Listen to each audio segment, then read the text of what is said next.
পড়ে যাওয়াৰ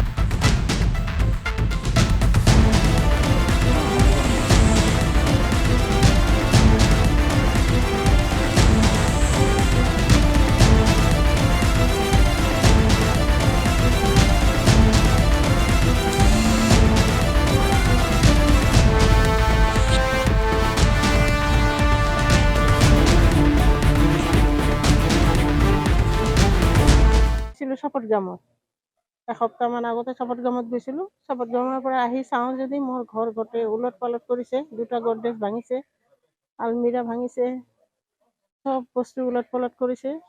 কি কি বস্তু লৈ গৈছে এতিয়ালৈকে মই চোৱাই নাই।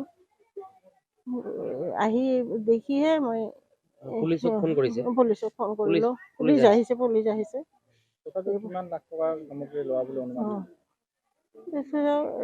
টিভি এটা ডাঙৰ টিভি আছিল, টিভিটো লৈছে। 2-3 লাখ টকাৰ বস্তু গৈছে। এইটো দেখিলেহে গম পাম, এতিয়ালৈকে দেখা নাই, লৰাই নাই কি কি বস্তু নাই আৰু।